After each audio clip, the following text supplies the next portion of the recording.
ओम शांति। ओम शांति।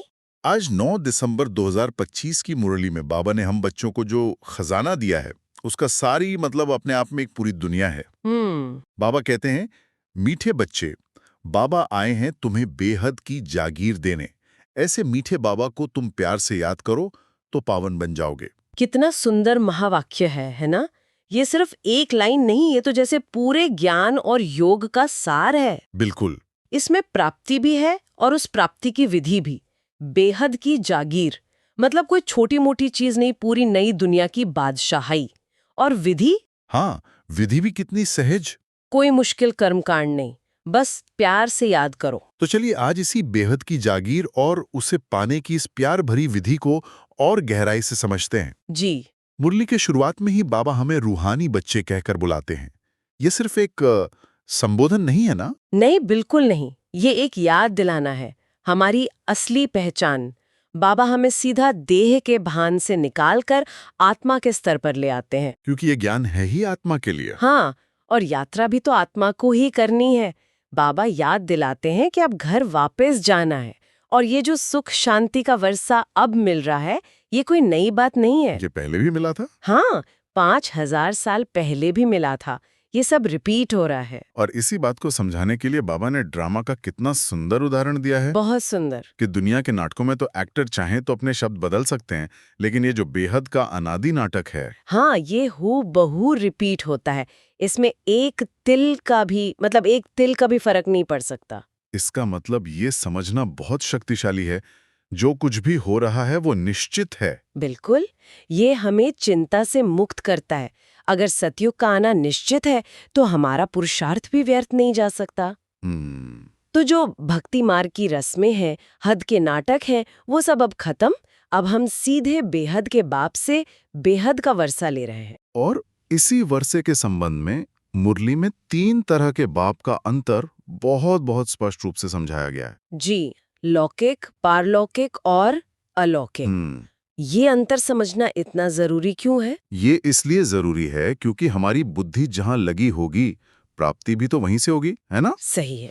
तो देखिए, पहला है लौकिक बाप, जिससे हमें इस जन्म के लिए हद का वर्षा मिलता है, धन संपत्ति, जो कि नाशवान है। हाँ, और हर जन्म में बदलता रहता है। और इसी हद के वर्षे के लिए दुनिया में कितना झगड़ा है, कितनी मारामारी है। सच में। फिर आते हैं पारलौकिक बाप, शिव बाबा। वो हम सभी आत्माओं के असली पिता हैं।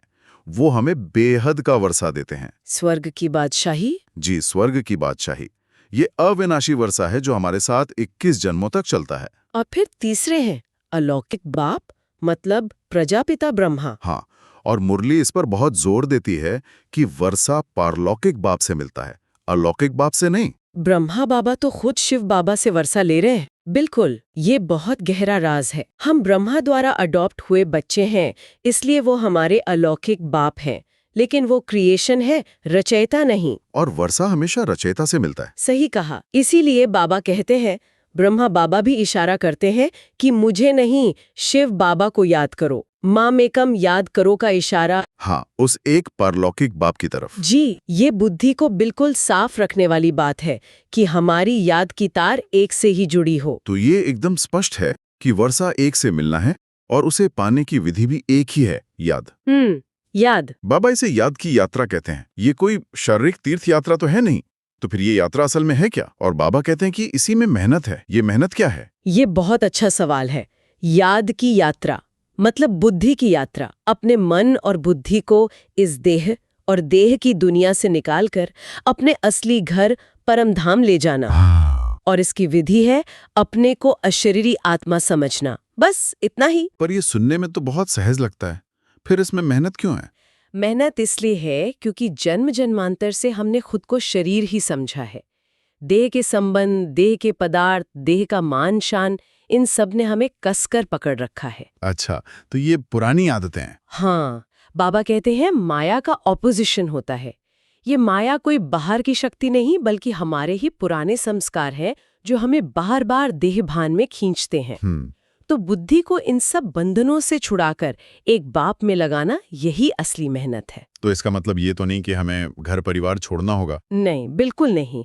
बाबा तो कहते ही हैं, गृहस्थ व्यवहार में रहते कमल फूल समान पवित्र बनो। ये छोड़ना बुद्धि से है, मन से, लगाव से छोड़ना है। साक्षी होकर। हाँ, साक्षी होकर। आप सारे कर्तव्य निभाते हुए भी अंदर से ये स्मृति रख सकते हैं कि मैं आत्मा हूँ, मैं बाबा का बच्चा हूँ, जिसकी तकदीर में बेहद का वर्षा है, वो इस पुरुषार्थ में लग जाता है। और इसी याद की यात्रा का फल है पावन बनना। एकदम सही, क्योंकि पतित पावन तो एक बाप ही है। जब हम उन्हें याद करते हैं तो उनकी शक्तियों से हमारे विकर्मों की मैल कटती जाती है, आत्मा सतु प्रधान बनती है।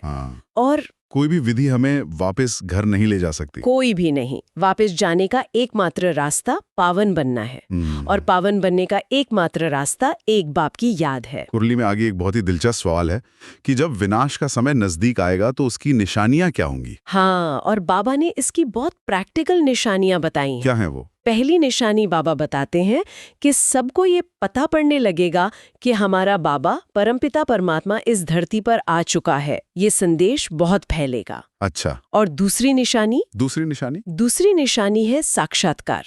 बहुत से लोगों को स्वर्ग की नई दुनिया की झलकियां मिलेंगी, विजन्स होंगे। ये क्यों जरूरी है? साक्षात्कार एक तरह का प्रमाण होता है। जब किसी को अपनी आंखों से भविष्य की सुंदर दुनिया दिखती है तो उसका निश्चय पक्का हो जाता है। और ये सिर्फ हमें ही नहीं, बाहर वालों को भी होंगे। अच्छा। तीसरी निशानी बताई है कि बड़े बड़े सन्यासियों, राजाओं तक भी ये ज्ञान पहुंचेगा जी, और अखबारों के द्वारा भी ये संदेश बहुत फैलेगा।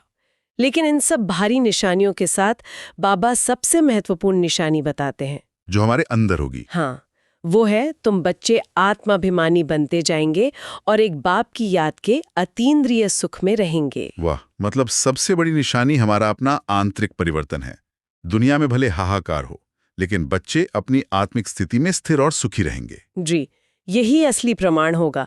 जब दुनिया देखेगी कि इतनी उथल पुथल के बीच ये लोग इतने शांत कैसे हैं, तो वो समझेंगे कि इन्हें जरूर भगवान से कोई शक्ति मिल रही है। तो ये हमारी ईश्वरीय मिशन है कि हम श्रीमत पर चलकर अपनी स्थिति ऐसी बनाएं और सबको बाप का पैगाम दें। और इस मिशन को पूरा करने के लिए अपनी असली पहचान में टिकना बहुत जरूरी है, और वो पहचान है आत्मा।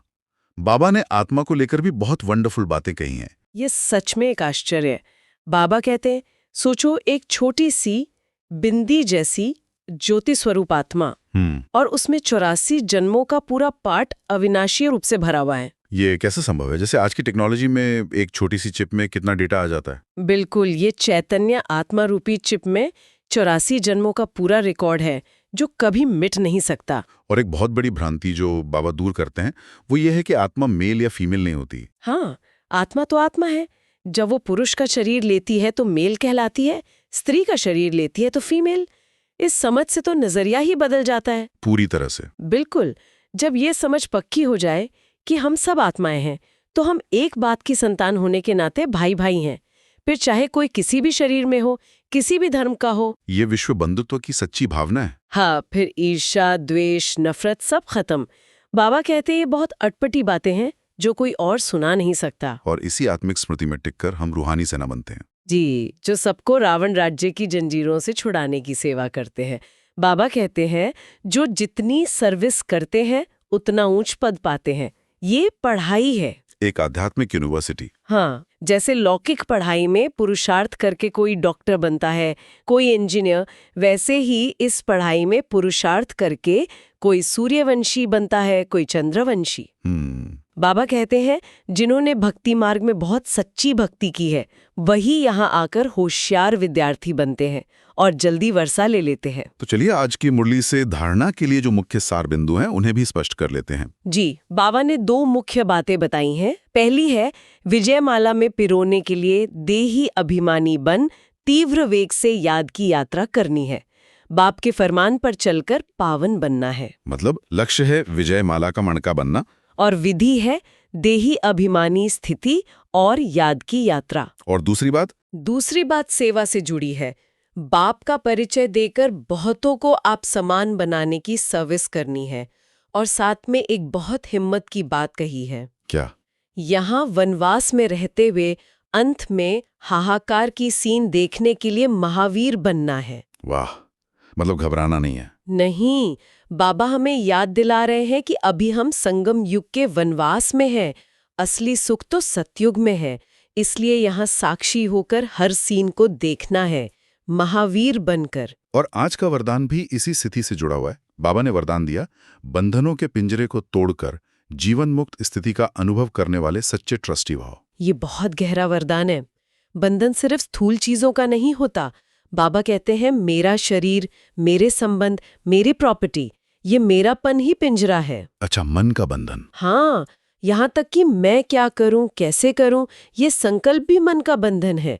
जब हम मर्जीवा बनते हैं, मतलब ये मान लेते हैं कि मेरा कुछ नहीं, सब बाबा का है, मैं सिर्फ ट्रस्टी हूं, तो हम इन सब बंधनों से मुक्त हो जाते हैं। और फिर जीवन मुक्त स्थिति का अनुभव होता है। जी। आज का स्लोगन भी बहुत शक्तिशाली है, संकल्पों को बचाओ तो समय, बोल सब स्वतः बच जाएंगे। ये तो जैसे हर बचत का मूल मंत्र है। अगर हमने अपने संकल्पों पर ध्यान दिया, व्यर्थ संकल्पों को रोक लिया, तो हमारी ऊर्जा, हमारा समय, हमारे बोल, सब कुछ अपने आप ही श्रेष्ठ हो जाएगा। सचमुच बाबा की मुरली एक ऐसा सागर है जिसमें जितना गहरा जाओ उतने अनमोल रत्न मिलते हैं। हर बात हमें इस मृत्यु लोक से अमर लोक की ओर ले जाने वाली है। ये पढ़ाई ही हमें अमरपुरी का ऊंच पद दिलाएगी। अच्छा, मीठे मीठे सिकीलिधे बच्चों प्रति माता पिता बाप दादा का याद, प्यार और गुड मॉर्निंग। रूहानी बाप की रूहानी बच्चों को नमस्ते। ओम शांति। ओम शांति।